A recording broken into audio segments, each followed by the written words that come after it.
Hola amigos de Buena Nueva, un gusto saludarlos por acá, el profe Gio, con un nuevo curso en el cual estamos muy contentos de presentar.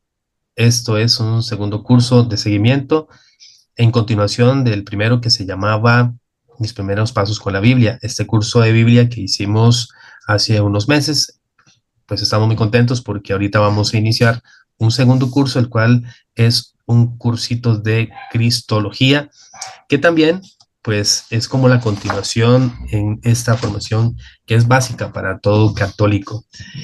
Este curso tiene un total de 22 capítulos, hoy iniciamos con el primero. Bueno, nos sentimos súper contentos. Ana me acompaña desde la ciudad de Cartago. Ana, ¿cómo estás? Hola, muy bien, gracias a Dios. Contentísimos entonces de arrancar con este nuevo curso. Suscríbase, comente y también comparta cada uno de nuestros videos, que todo esto lo hacemos para que todos pues crezcamos desde la fe. Continúa viendo Buena Nueva. Este primer capítulo tiene por título Siempre esperaremos la salvación de Dios. Tenemos acá una breve reflexión que nos dice: las personas y las comunidades anhelan ser felices, vivir en paz, en libertad y en armonía, a pesar de los más difíciles momentos. Todos somos capaces de esperar contra toda esperanza que llegarán tiempos de felicidad y de plenitud. Luchamos por conseguirlos. Ana, precisamente estamos en una época, en un tiempo que junto con el Papa Francisco, que en paz descanse, pues abrió como jubileo, ¿verdad?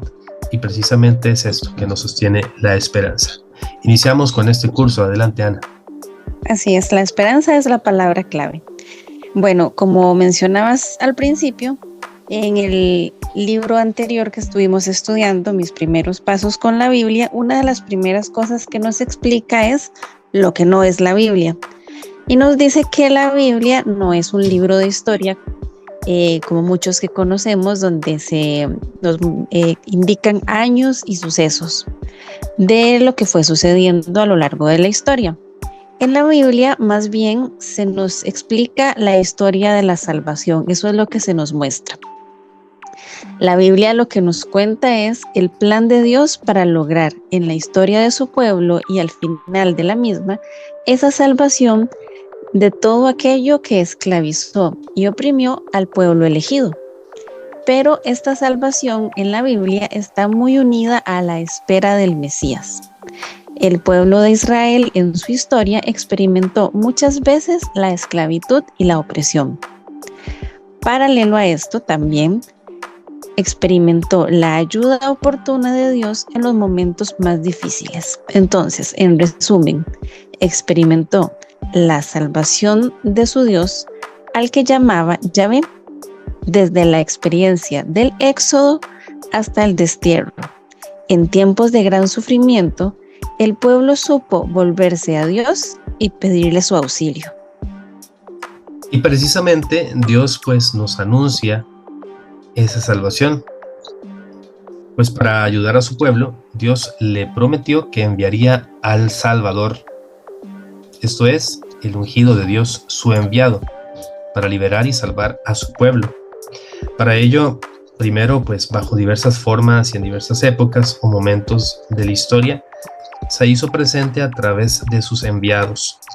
Les envió a Moisés, a Josué, a los jueces, a los reyes, en fin, a hombres y mujeres que supieron guiar a Israel y prepararlo para la venida del Mesías.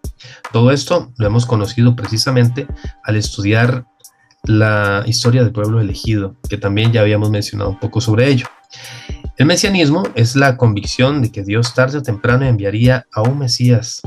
Esta palabra Mesías significa ungido, para ayudar y guiar a su pueblo hacia la abolición de la injusticia, la miseria y todos los males, a fin de que este mundo pudiera comenzar una etapa totalmente nueva, llena de felicidad y de paz para todos. A esta etapa la podemos llamar Reino de Dios. Para inaugurarlo, Dios manda al Mesías como instrumento suyo de transformación. para lograr ese mundo nuevo que Israel ha soñado y que también la humanidad de todos los tiempos ha esperado. Para la Biblia esto es posible, pues Dios ama tanto a los seres humanos que quiere salvarlos de toda opresión y con ello a la creación entera, afectada por el pecado. Para esto, Dios quiere la colaboración de las personas para implantar el reino. A través del tiempo lo ha ido logrando. Uno se pregunta, Ana, por ejemplo, ¿dónde es que nace esta esperanza de salvación? Bueno, desde el comienzo de la existencia humana, Dios le hizo ver a su pueblo que, pese al mal que se había infiltrado en el mundo por el pecado, no todo estaba perdido. Le anunció la salvación, comenzando por el protoevangelio o primer anuncio de la salvación, que lo podemos encontrar en Génesis 3:15, pasando luego por la profecía de Jacob, hasta el anuncio de Balaam. De allí que en los comienzos de la historia de la humanidad y del pueblo elegido se contienen anuncios de salvación y de promesas mesiánicas. Después de la caída del hombre y la entrada del pecado en el mundo, Dios anuncia su salvación cuando dice que habrá enemistad entre la serpiente y la mujer, entre su descendencia y la de ella. Que la descendencia de la mujer va a herir a la serpiente en su cabeza y ésta solo herirá el talón de la mujer. Esto lo podemos encontrar y ver en Génesis capítulo 3, versículo 15. La desobediencia puede ser entendida tanto comunitariamente como individualmente. Esto significa pues el descendiente. Por eso la iglesia ha visto en este pasaje bíblico un anuncio del Mesías que habría de venir. Lo importante es el anuncio de salvación para los seres humanos caídos en pecado. En Génesis 49:10 se nos dice: nadie le quitará el poder a Judá ni el cetro que tiene en sus manos hasta que venga el dueño del cetro, a quien los pueblos obedecerán. Esto tiene que ver cuando Jacob moribundo bendice a sus hijos, ¿verdad? La bendición más solemne al reservarla a su hijo Judá y a su tribu, ya que de esta tribu nacería David, el antepasado del Mesías. Al darle la importancia a esta tribu, se anuncia verdaderamente la llegada del descendiente de David, o sea, el Mesías, que será luego el Salvador de los hombres. Tengamos en cuenta que David primero fue rey, ¿verdad? Básicamente, y luego rey de Judá, y luego rey de todo Israel. Esto lo podemos encontrar en Segunda de Samuel, capítulo 5, versículos del 1 al 5. ¿Qué nos dice el versículo 17 de los Números sobre la profecía de Balaam, Ana? Dice lo siguiente: veo algo en el futuro, diviso algo muy lejos. Es una estrella que sale de Jacob, un cetro que se levanta en Israel.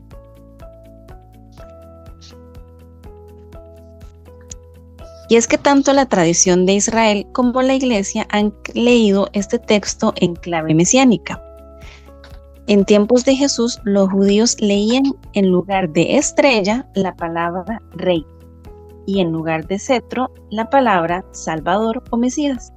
Con esto querían decir que efectivamente les anunciaban la llegada de un salvador o Mesías salido de su pueblo.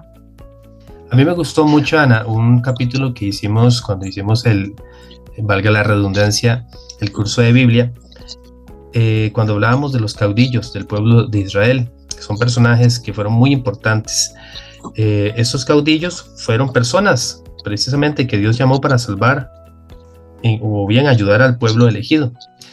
Allí ya teníamos un anticipo de la persona de Jesucristo. En ellas vemos que Dios realmente se interesa por su pueblo y quiere liberarlo, cumpliendo las promesas que hizo a Abraham y a sus descendientes, bendecirlo como pueblo y darle la tierra de promisión. Basta con repasar la experiencia bíblica del Éxodo para que nos demos cuenta de la importancia que tuvo Moisés como libertador, caudillo y legislador de Josué como sucesor de Moisés, que logró la conquista de Canaán, de los jueces como salvadores, entre comillas, de su pueblo, en las situaciones críticas de Israel en Canaán. Todos ellos fueron puestos por Dios para ayudar al pueblo, anticiparon la salvación y prepararon la esperanza mesiánica de Israel. En la etapa de la monarquía, que como veremos, nació en los tiempos de David y Salomón. Bueno, por acá tenemos unas preguntas para compartir. Ustedes que nos escuchan, y bueno, Ana y yo también por acá compartimos esta pregunta. Actualmente, ¿cuáles son las esperanzas que nos animan? Esta pregunta es fuerte, Ana. ¿Cuáles son las esperanzas que te animan? Es curioso porque después de lo que hemos repasado en este primer capítulo, nos damos cuenta que la esperanza que tenía este pueblo era la de un Mesías, la de un Salvador. Su esperanza estaba en un libertador, en una nueva vida, lejos de la esclavitud. Y a veces nuestra vida va tan acelerada que vamos como viviendo el momento y tal vez no nos detenemos a pensar en esas ilusiones que nos mueven, en esas cosas que nos alegran el corazón. ¿Cuál debería ser nuestra esperanza? Pues ya el Mesías vino, ya Él vino a darnos la libertad, una vida nueva, a redimirnos. Entonces nuestra esperanza debería estar en la eternidad, en el cielo. Como salesianos cooperadores, ¿verdad? Hay una frase de Don Bosco que nos habla un poco de ello, que generalmente muchos solo conocemos una parte, cuando dicen buenos cristianos y honrados ciudadanos. Lo dije bien, ¿verdad? Buenos cristianos y honrados ciudadanos. Pero hay otra parte que falta. ¿Qué es lo que dice esa frase? El resto de la frase es y moradores del cielo. Entonces yo siento que Don Bosco entendía muy bien. Exacto. Ese estilo de vida nos debe de hacer que nuestra mirada esté en el cielo. Bueno, yo creo que aquí la respuesta efectivamente pues debe ser esta, ¿no? La esperanza que me anima debe ser esta esperanza que trasciende lo que está aquí en el mundo, pero que, hombre, que muchas veces de verdad que nos quedamos muy cortitos y nuestras esperanzas son muy pequeñas. Creo que la mirada puesta en la eternidad, a pesar de ser cristianos, muchas veces se nos olvida, ¿verdad? Segunda pregunta, que tampoco es nada fácil su respuesta. Oiga, ¿qué pregunta? ¿En qué basamos nuestras ilusiones? Creo que cuando vivimos como en ese apuro, pues nuestras ilusiones pueden estar un poco atadas en cuestiones de la tierra. Pero cuando nos detenemos a orar, cuando nos detenemos a leer la Biblia, cuando nos detenemos simplemente a algo tan grande y maravilloso como contemplar a Jesús Eucaristía, creo que nuestras ilusiones se van a basar en algo mucho más grande. Sí, porque de hecho yo me ponía a pensar ahora, es que no sé si utilizamos mucho la palabra ilusiones, ¿verdad? ¿Qué te ilusiona? ¿Qué te ilusiona? Y tal vez pensamos en trabajos o pensamos en algo que nos gusta, en hobbies, etcétera. Pero no sé, son ilusiones quizás un poco cortas, que no está mal, pero creo que no estamos pensando en ilusiones que son eternas. Eso me recuerda un pasaje de la Biblia cuando nos habla de que no hagamos tesoros, que no acumulemos tesoros aquí en la tierra, sino los tesoros que no se corroen, que están en el cielo. Y bueno, creo que sería una buena pregunta para hacernos constantemente. ¿Cuáles son nuestras ilusiones o en qué basamos nuestras ilusiones? ¿Verdad? Definitivamente que hay gente que solo las basan en la tenencia de cosas, ¿verdad? Más allá de tal vez una buena relación con la familia, ¿verdad? O qué bonito, una ilusión de pensar, vamos a ver a alguien que queremos mucho y vamos a abrazarlo y vamos a decirle algo bonito, ¿verdad? Creo que a veces nuestras ilusiones tienen que ir un poquito más allá de lo material, que me parece a mí que a veces por ahí nos quedamos muchas veces. Última pregunta, ¿cómo intentamos seguir en la lucha? ¿Cómo intentamos seguir en la lucha, queridos amigos, pese a los momentos difíciles? Todos vivimos momentos difíciles. Todos vivimos momentos en que flaqueamos, en que sentimos que ya no podemos seguir. Pero siempre ahí en nuestra mente, y tal vez a veces con una pequeña oración muy íntima, muy sencilla, pero muy sentida, sabemos que quien nos puede ayudar nada más en esos momentos es Jesús. Y yo creo que por aquí viene precisamente el tema que hemos abordado el día de hoy, ¿verdad, Ana? Se me viene a la mente la figura de los beatos o de los santos, sus historias, y enlazando a estas preguntas que nos plantea este libro de Cristología,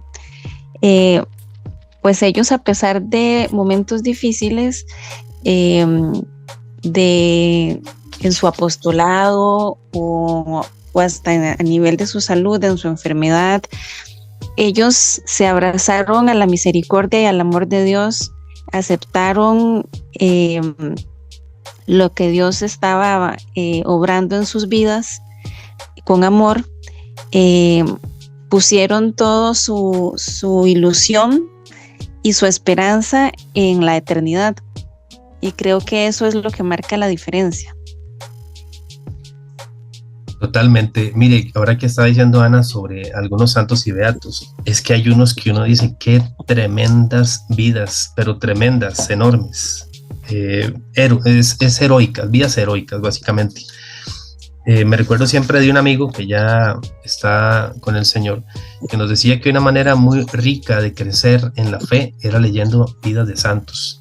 Bueno, yo creo que es importante acercarnos a ellos. Ana, que normalmente nos comparte mucho como nuestra formadora a los aspirantes salesianos cooperadores, nos ha hablado de algunos, como por ejemplo Alejandrina da Costa. ¿Te acuerdas de eso, Ana, de Alejandrina? Sí, claro. Ella, escapando de su agresor, terminó su salud muy lesionada al saltar por la ventana. Inicialmente Alejandrina da Costa oraba para recuperar su salud.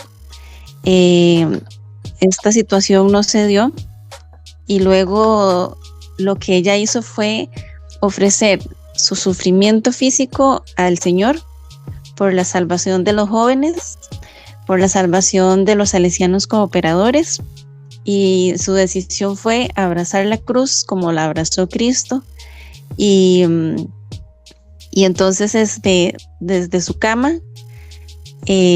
vivir la historia que le estaba tocando, y a la vez anhelar y construir como ese camino hacia el cielo. Así, exactamente. De esa manera nos damos cuenta de que mucha gente pues ha vivido una vida heroica porque su esperanza ha sido puesta totalmente en Jesús.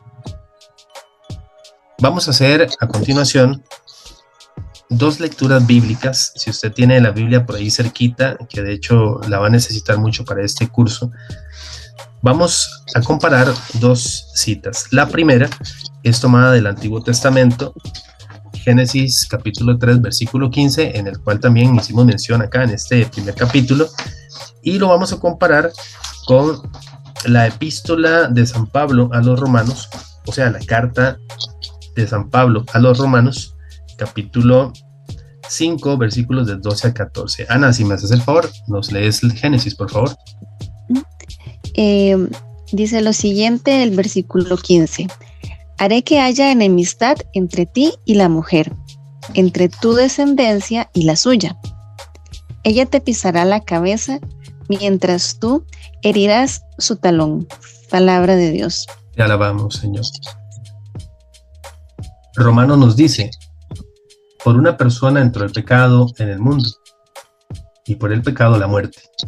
Y así la muerte alcanzó a todos los humanos, puesto que todos pecaron. Ciertamente hubo pecado en el mundo antes de la llegada de la ley, pero el pecado no puede imputarse cuando no hay ley. Con todo, desde Adán hasta Moisés reinó la muerte, aun sobre aquellos que no cometieron un pecado semejante al de Adán, el cual es figura del que había de venir. Pero con el don no sucede como con el delito.